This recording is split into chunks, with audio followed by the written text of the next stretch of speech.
Good afternoon, class.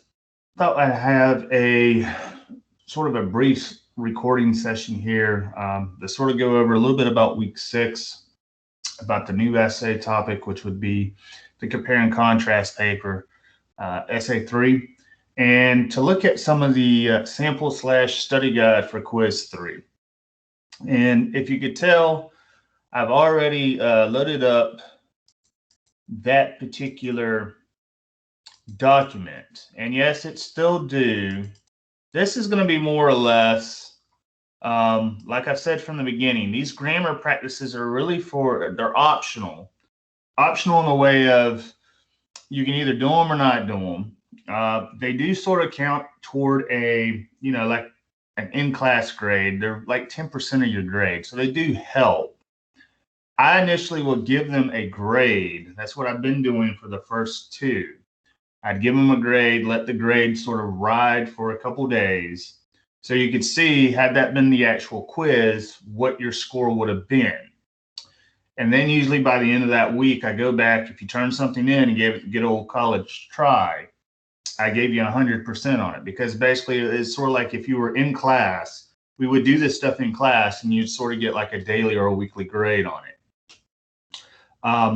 So you really need to use these study guides twofold. One, after you read the material in your e-textbook or the handouts that I provide over the grammar stuff, or a little bit of both, to try to take these sample tests or sample quizzes cold to see how much you really know.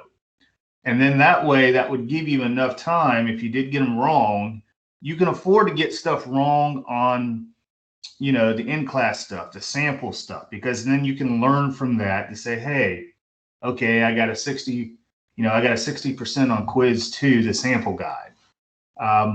So I need to, go back and really study. So when I take quiz 2 and it really counts for a grade this time, my 60 might become a 90 now. So it should be, you're looking at them as a study tool to improve. So in this sense, I'm going to go ahead and sort of work through quiz 3, which is basically all about punctuation. So again, what I would suggest is that you try to attempt. I know now you're probably going to say, well, you got the answers here. That's fine. But again, you want to sort of go and kind of do these quiz samples cold and treat them as if they were the actual quiz. Because then you can kind of, like I said, know how much you need to study, how much you don't need to study. So with that said, we're going to work through these. I mean, obviously, you want to make notes or take notes if you try to do this cold and you get the ones wrong, so you can go back and study those. Ultimately, you still want to turn it in on October 1st so I can give you a grade. Really, I mean, if you turn something in, this time, because I'm basically giving you your answers, I'm really wanting you to sort of self-grade yourself on this. So if you turn something in, of course, you're going to get credit for it. If you turn something in and you want me to sort of go through it and grade it, I mean, I could do that too. But I think going through this video and going through this exercise, you'll see how some of y'all might be overthinking these quizzes like you were quiz 1 and quiz 2. So that's sort of the reason why I'm going over this. So again, you still want to turn it in by the due date so you can get credit on it. But otherwise, you want to use it as a study guide, because quiz 3, that's going to happen probably the 15th of October, which if we look at our date for that, that will be basically in 2 weeks. So I'll probably give you the quiz later this week, or, the start of week 7. And then you have until week 8 to really get it done. So let's look at number 1. It says, Jennifer told Jake, as treasurer, you're the money guy. Notice, some of these I'm going to already give you stuff that's already correct. This comma here is correct. This quotation mark that's open is correct. This comma is correct. But notice what was incorrect on the previous version of this was that you had a single quote instead of a double closed quote. That's all you need to do right there. You don't need to rewrite the sentence. Some of y'all, I think, are losing points because y'all wanting to take the whole sentence and rewrite the whole thing. And when you're rewriting the whole thing, you're actually making it worse than it originally was, because these quizzes were really meant, if you were going to take them in class, to only take you about 10 to 15 minutes tops. So you don't have a whole lot of time, had you been in class, taking quiz 1 or quiz 2, to sit there and rewrite 10 sentences. So really think about, in this case, punctuation. You're looking at punctuation. If you go back to the week 5, hopefully you were able to download that handout. The one that looks like this, right? Reference sheet on punctuation and capitalization. It was there last week.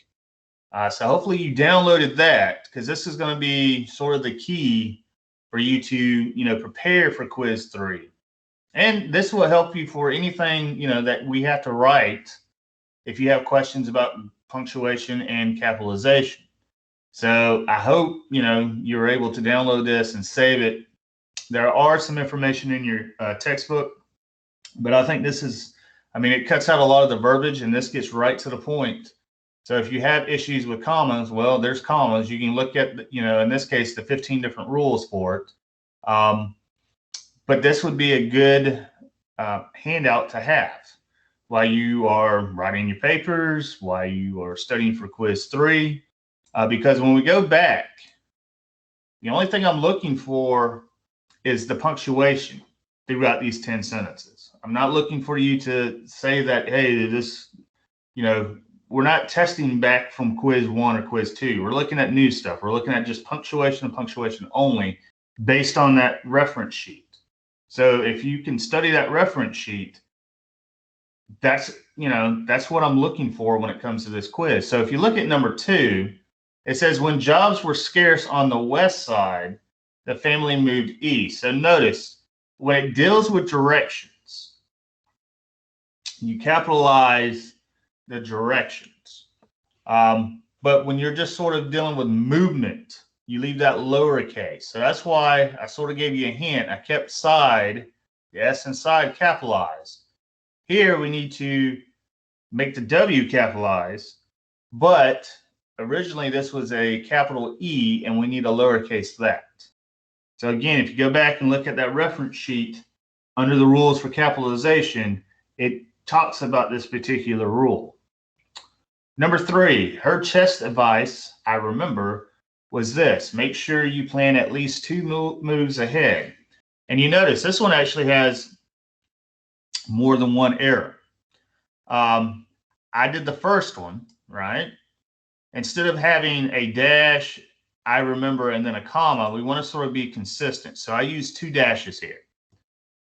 The other error is up back over here, which sort of, resembles what the error was with number 1. Notice we have a double open quotation mark.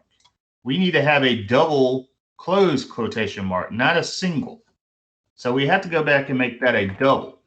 And that's the thing too, I've always sort of noticed on students' papers, especially this is going to be more of an issue, quotations and that type deal, when we get closer to the end of October, beginning of November, when we're talking about our last major assignment before the final, which is the research paper. You're going to have to use, secondary sources. You're going to have to quote these sources the proper way. But a lot of times folks will have this open quotation mark, and then they will forget or never close where they stop their quotation. Or they will have a closed quotation mark, but never begin or never indicate where the quotation began. So make sure that you have a double open quotation mark and a double closed quotation mark when you're quoting. And we'll talk about the difference between double quotation marks and single quotation marks as it gets closer to the research paper and that type stuff. But just, be wary when you look at quiz 3 coming up in 2 weeks. If there's quotation marks, are they consistent? Meaning, do you have a double and a single? Do you have a single and a double? Do you have 2 singles, or do you have 2 doubles? That type deal. If you notice number 4, there's a couple things going on in here. For example, comma, my brother said, comma, for me, skateboarding is like religion. So you notice we have to have a comma after this particular conjunctive adverb or transitional word, for example, comma. And then usually after your signal phrase here, which is said, you also need a comma.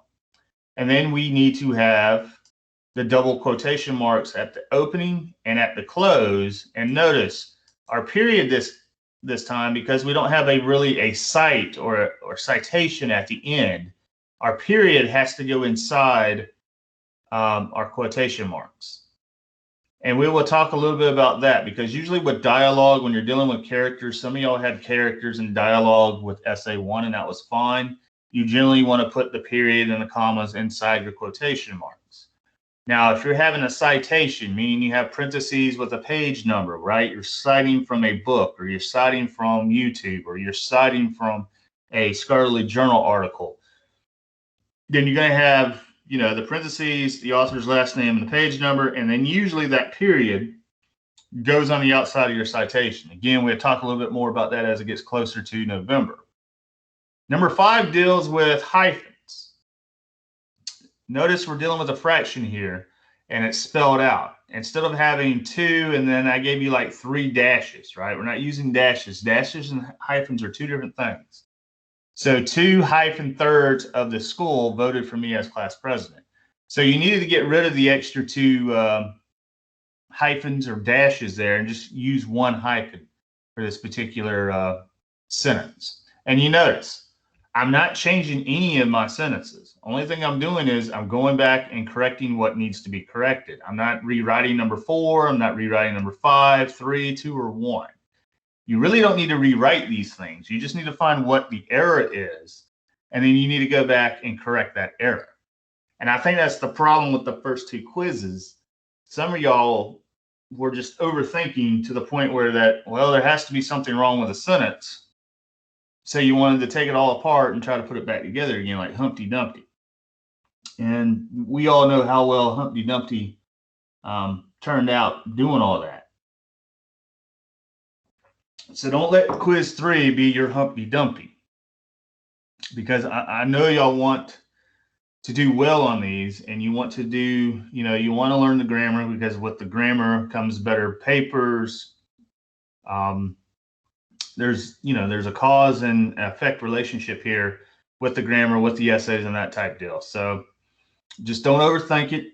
Read the stuff in the book that I give you, on your syllabus and on the checklist where it has the page numbers. Look at and download and save those handouts. Really study these sample quizzes, and you should be prepared, right? I mean, you don't need to, again, rewrite all these sentences. If we look at number 6, the comma, see lesson 2, is often misused. So originally there was a bracket here, and then you had this closed parentheses, sort of like the quotation marks. You want to be consistent. I could have stayed with 2 brackets, and that probably would have worked. Normally, we don't see too many brackets, or most folks have issues with brackets unless you're dealing, college algebra or something like that with an order operation problem. But here I went ahead and just used the parentheses, because usually you see more parentheses in English classes than you do brackets. So I said, well, we ended with a parenthesis, a closed parenthesis, so I need to make sure to have an open parenthesis going this way, right? So just keep that in mind. Be consistent with your parentheses, be consistent with your brackets, and it's all about consistency. That's all you needed to do, right? I don't need to add a comma. I don't need to add words. The period's already where it needs to be. This is a complete thought. The only problem was right here. 7 deals with ellipsis. Small communities such as Greenville and Cedar College grew into the city of Vancouver. So the only thing, right, there was like 2 dots here. And we know ellipsis, when you're trying to omit words in the middle of a particular sentence, will have 3 periods or 3 dots, right? Period, space, period, space. So don't do it like this. That's too close together. You want to add that space in between them. Now, if you ended, right? If you ended one sentence and took off, say, sentence 2, then you might need to use an extra ellipsis, an extra dot with 4. And again, we don't do that here because we're only omitting what's in the middle. It's just if you're omitting a good bit of part of sentence 1 and you're omitting the first half or a good part of sentence 2, because one sentence stops, one sentence starts. That's why you need to do the 4 dots instead of the 3. But if you're just omitting stuff in the middle of one particular sentence, then you want to use the three dots here. And again, we'll talk a little bit more about that as it relates to the research paper and that type of stuff, because that's usually where you use the ellipsis, is when you're trying to, let's say you find a really good quotation from one of your sources, but it's really lengthy, and you don't want to, quote really lengthy stuff in your paper. So you would use the ellipsis as a way to, eliminate some of the unnecessary words and just get sort of to the, the meat and potato of that particular quote. Number 8, Jasmine said, "Come for dinner tonight." So again, we have that signal phrase that you usually see after or before a quote. In this case, comma's okay, the period is inside. Only thing that we had to really add, we have the double closed quotation marks at the end, was here at the beginning. We needed quotation marks, and they needed to be the double open quotation marks. So that's all you needed to do. Didn't need to change it, didn't need to add anything except for that particular piece of punctuation, which was right here. Be here by 3 o'clock at the latest, otherwise we will not wait. Here is another example of one of those conjunctive adverbs. If you use it in the middle of your sentence, you always need to punctuate it with semicolon first, your particular transition or conjunctive adverb, and then a comma. Now, originally there was 2 semicolons. You don't need to do that. You need the semicolon first and then the comma. You don't need to have comma and then semicolon. So remember that this particular pattern, if you plan on, and you should be using these conjunctive adverbs at the beginning of the sentence. If you had it at the beginning of the sentence, then it would just be a comma. But if you're using it in the middle of your sentence, you need to have it punctuated this way, unless you don't have a complete thought that comes after that comma. Had this not been a complete thought, then you could probably get away, as you've probably seen, however, with 2 commas, one in front and one at the end. And that's because what comes after that last comma is not a complete thought. So just keep that in mind. If you have a complete thought, then you really need to style it this way.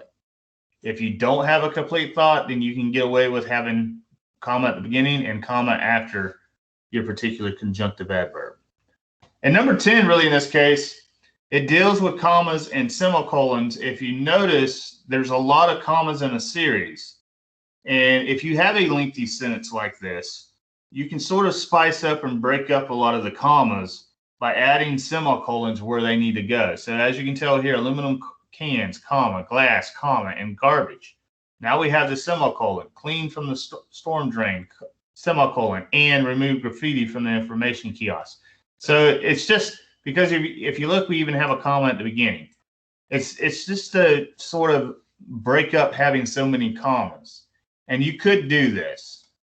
You just want to be careful that you're not going either too comma crazy or too semicolon crazy.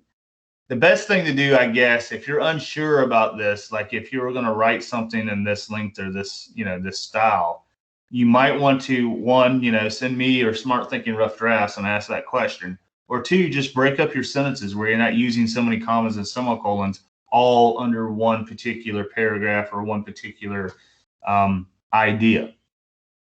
But 10 was the only one that was correct. The other 9, you basically had to find what was wrong with the either the capitalization or the punctuation, and that's all that you had to do. Again, we didn't rewrite anything. We just identified the punctuation or capitalization error, and then we just corrected that, and that was it. So in quiz 3, that's what you really need to do there too. You just need to find whatever the punctuation or the capitalization error is, fix it, and then move on to the next one. Some of them will be correct, right? There might be 1 correct. There might be, 3 correct. They might be, who knows? I maybe get a little crazy and put all of them correct just to see how well, you can tell correct from incorrect. or they could be all incorrect. But the fact is, don't overthink it, right? Just remember, we're only looking for capitalization issues and punctuation issues. No more, no less. And you should be, hopefully on your way to your A on quiz 3. I will say we probably only have about 2 more quizzes left. We have really one more major, you can call it major grammar quiz, which will probably happen toward the end of October, beginning of November.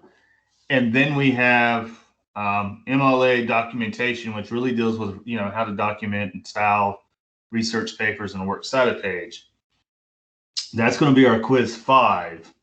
And that's going to be, toward the end of the semester, maybe before we go to the Thanksgiving break. I have to double check and see what our schedule has for that. But our quizzes are slowly starting to come to an end, which some of y'all might be happy with. That just means that we're getting closer to the point where, we're going to be in the research paper mode. And like I said, we'll talk a little bit more about that definitely after we finish up with SA3.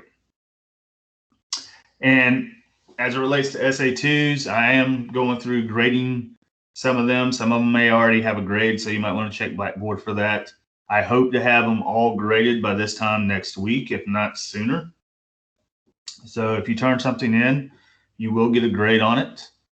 Obviously, if you didn't turn anything in, well, you got that 0, which is not probably too terribly good for your grade heading into week 6 and week 7.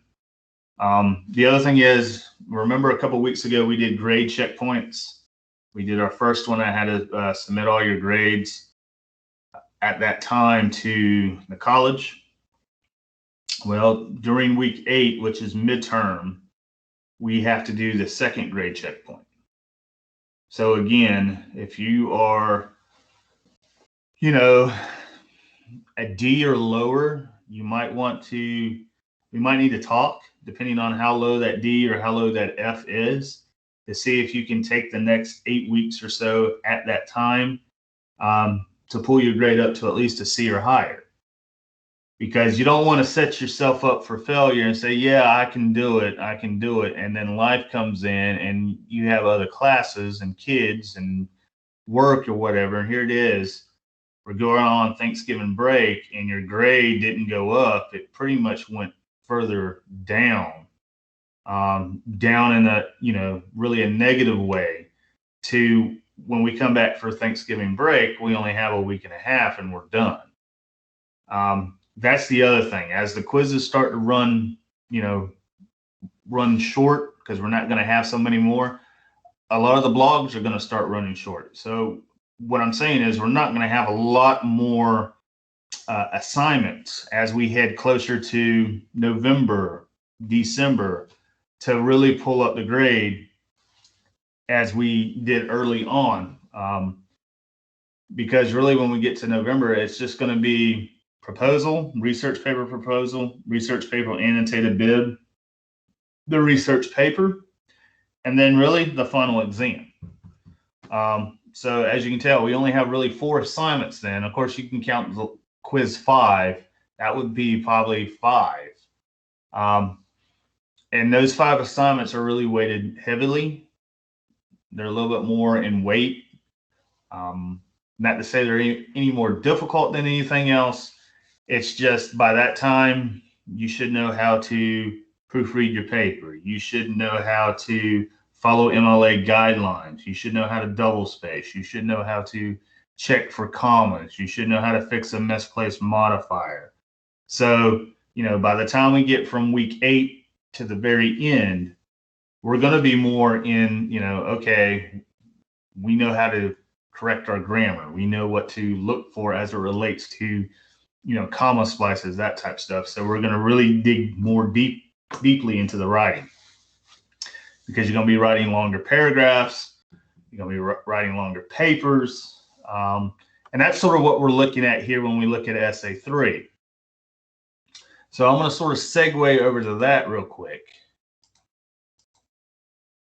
And hopefully, again, you want to go ahead and turn something in, at least show an effort for this particular sample quiz so you can get credit. So it's going to be one of those things, you turn something in, I see that you did some work on these 10, bam, you get your free 100.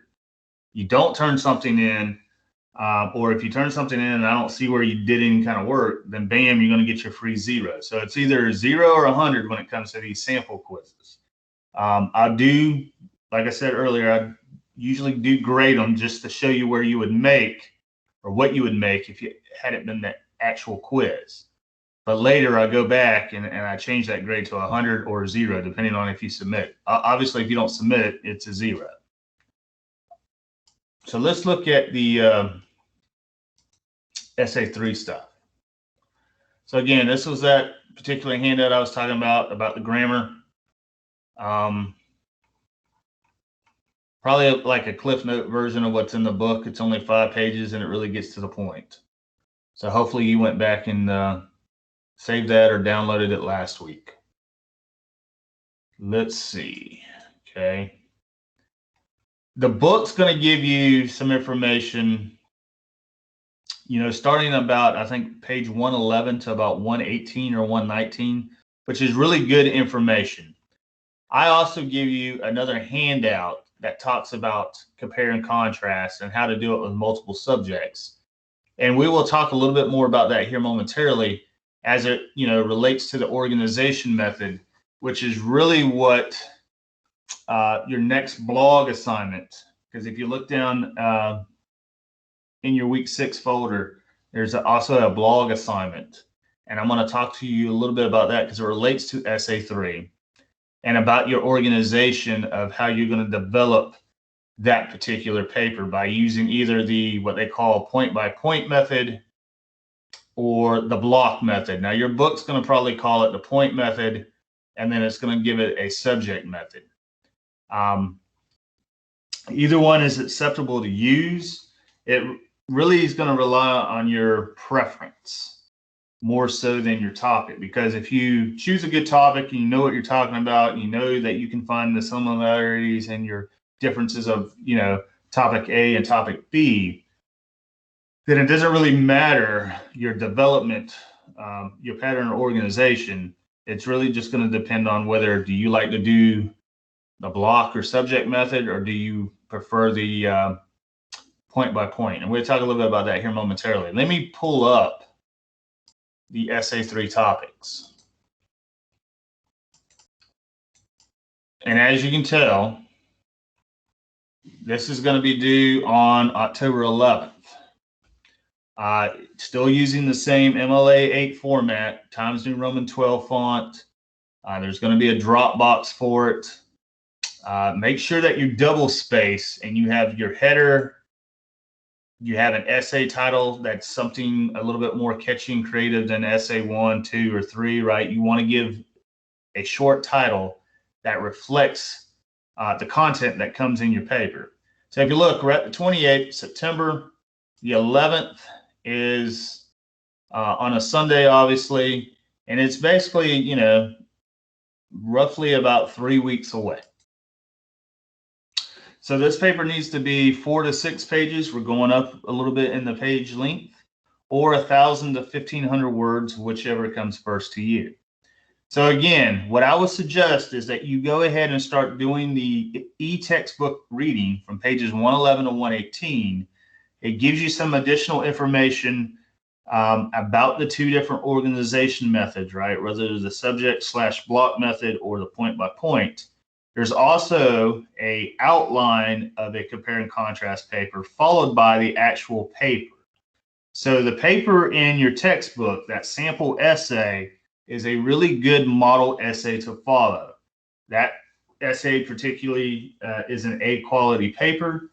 So while you're drafting your paper in the next week or so, go back and look to see what that particular writer is doing throughout that essay. Even though y'all have different topics, it's still a compare and contrast paper. It still shows you how long your paragraphs might need to be. And if you look at that particular essay, the paragraphs or the sentences that make up the paragraphs are getting, 10, 15, sometimes 20 sentences in one paragraph. So we're at that point in the game now that we got to start thinking about writing longer paragraphs to get our paper length. Because when we get to the research paper and you need 5 to 7 pages or 6 to 8 pages or whatever the page length is going to be at that time, we can't just write 5-paragraph essays anymore. Or we can't just have, 30 3-sentence paragraphs, because otherwise it's going to take you forever just to get to, page 4 doing it that way. So I would definitely go back and review that example essay in the book. And we probably will talk a little bit more about it if you're able to attend Wednesday's Teams meeting. I should be able to, I'm probably going to send out some invites for that either later today or definitely tomorrow. So if you can attend, great, please do so.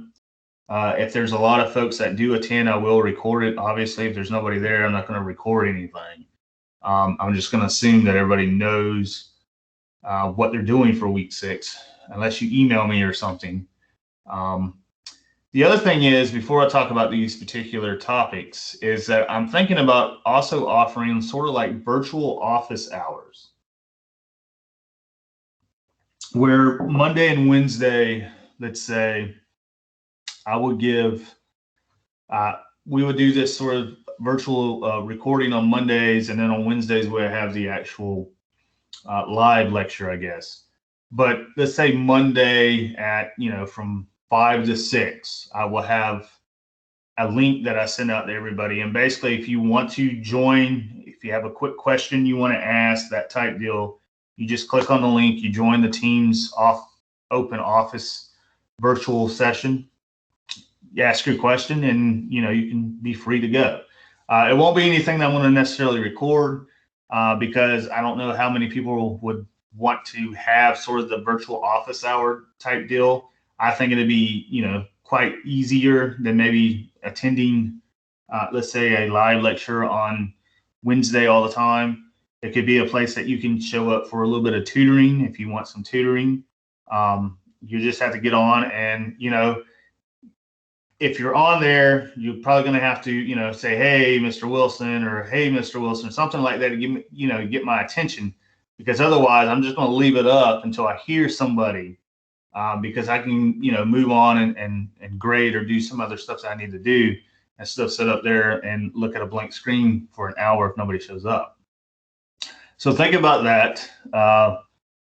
I will probably come up with some, maybe some better times, or I might, scatter the times throughout. But I'm thinking, maybe starting next week to having a couple office hours that are virtual, in case you just, you want to just show up, have a quick 5 or 10 minute chat about a particular issue that you're having with a grammar exercise or an essay or that type deal, and maybe we can talk about it and work through it. All right, so just think about that, and I'll probably have some more information later, toward the end of the week about it. Okay, so I give you 10 topics here. 1, 2 kinds of art or artists. 2, 2 products of services. 3, 2 movies you have seen. 4, 2 books/poems you have read. 5, 2 traveling experiences you have had. 6, a book and its symptomatic activation. Basically, it's like reading, let's say, the Hunger Games novel and watching the Hunger Games movie. An original song and a cover version of it. That's number 7. Number 8 is 2 restaurants. Number 9, my little misspelling here, 2 fictional characters or real life celebrities. And then the last one, 2 sports teams or athletes. So again, you want to pick one, and then you really want to focus on, the similarities and differences of those 2 topics, right? Topic A, topic B. If you look at these 10 and say, well, I don't like any of these. Well, writer's choice, number 11, if you have 2 ideas or 2 topics in mind that you can do that you can do a similarities and differences, a compare and contrast, then I'm all the ears. You just need to email me what you plan on doing for your compare and contrast essay, if you don't like one of these 10 particular topics.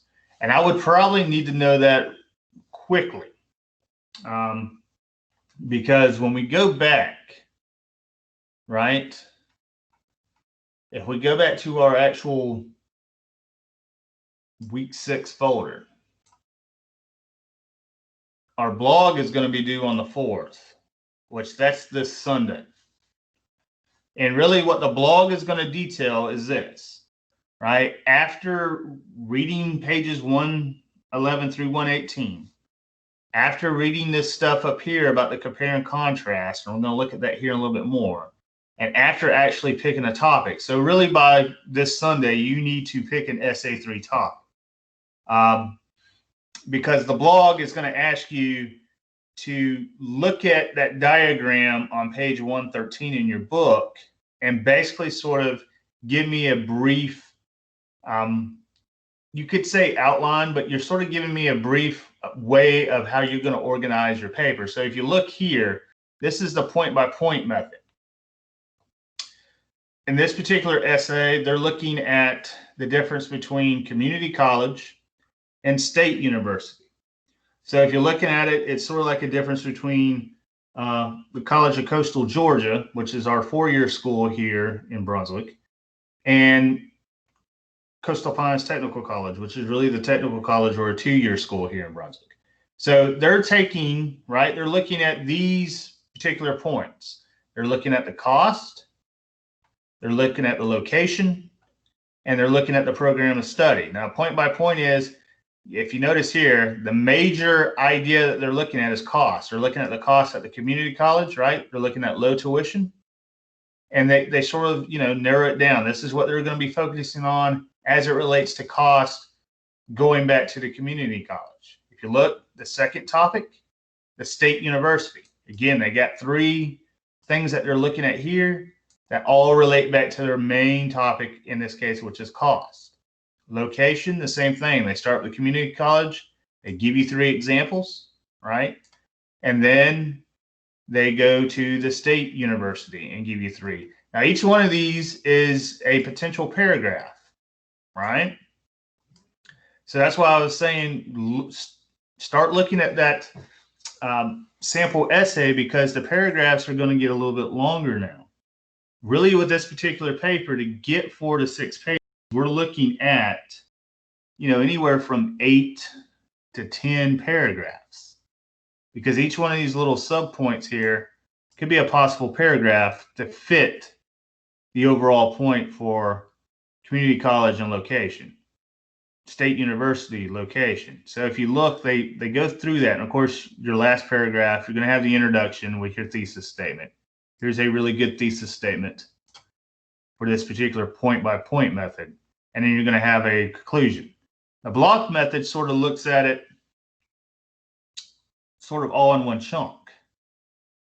They take the community college and they just look at costs. There's your 3 methods, or 3 particular rationales for cost. Then they go to location. There's your 3 rationales for the location. Then they go to the program of study. There's your 3 rationales for the program of study. And that all goes back to the community college. Well, they repeat the process. They don't show it all the way here, but they repeat the process starting with the state college. Notice each one of these has cost. The next one would be location, program of study. That's where you're finding the similarities and differences.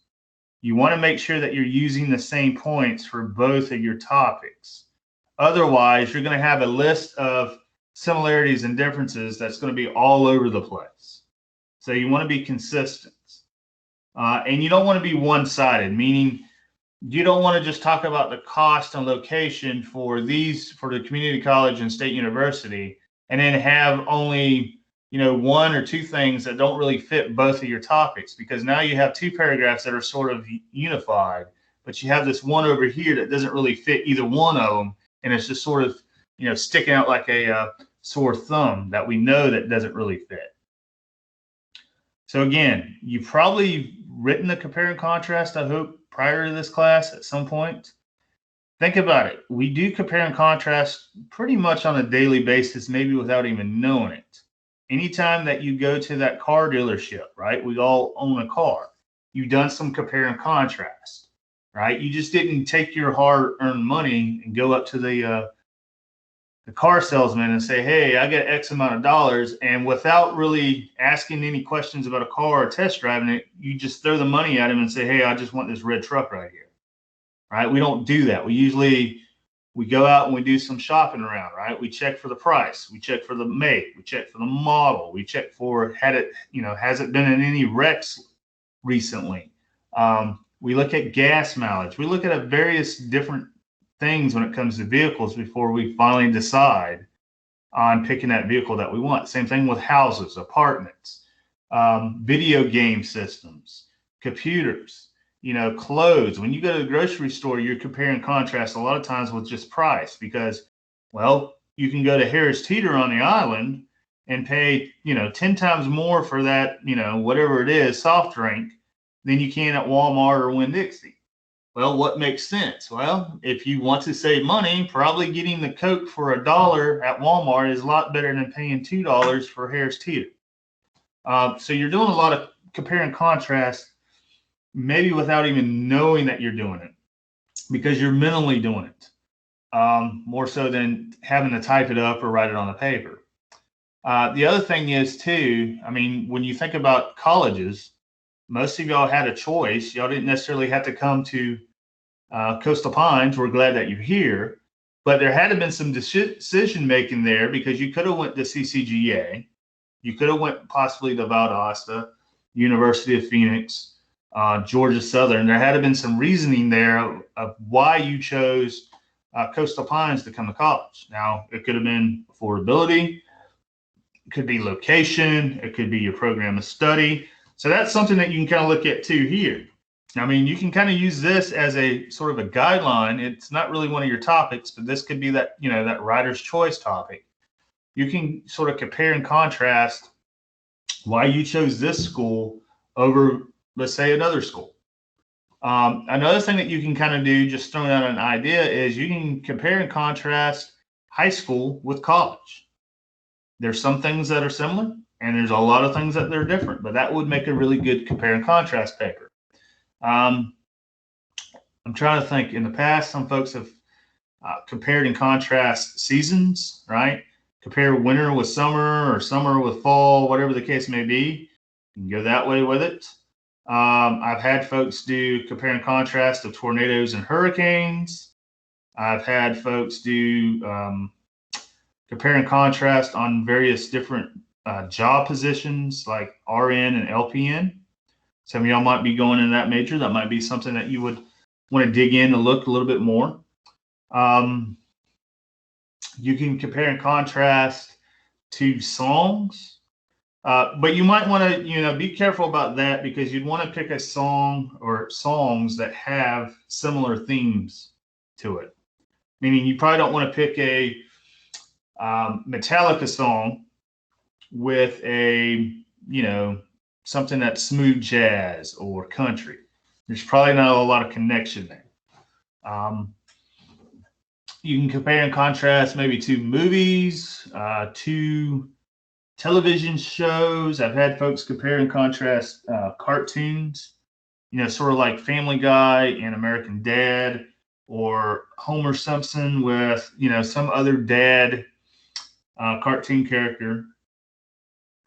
Has worked really well. You could, trying to think, what you might want to stay clear of, which doesn't really make much of a good contrast or a comparison really, is if you look at McDonald's and Burger King. And we can go and, you can go ahead and say, well, I prefer one over the other. And that's the other thing you have to be careful too. When you're doing this compare and contrast, you want to be as objective as possible, meaning you want to use third person pronouns, he, she, it, they, them, their, the reader, the individual, people. You don't want to use you. There's no reason to use second person. And you really don't want to use first person, I, my, we, because you're not really analyzing personally what you like or dislike about your two topics. You're giving me sort of the generic bare bones. This is a comparison contrast of topic A and topic B. You're not really trying to persuade me to agree either for A or B. You want me to look at your compare and contrast and sort of make my own decision on which one I would possibly like. So that's why I say be careful of stuff like McDonald's and Burger King. Yes, we know they both sell hamburgers. We both know that most of them are not all that great for you. We also know that they probably, about the same price. So, I mean, that's not really a good comparison when it comes to restaurants. When you're thinking about restaurants, think about something like Longhorn Steakhouse and paired up with another steak place. You could say Chris Roos, right? That's a really good comparison.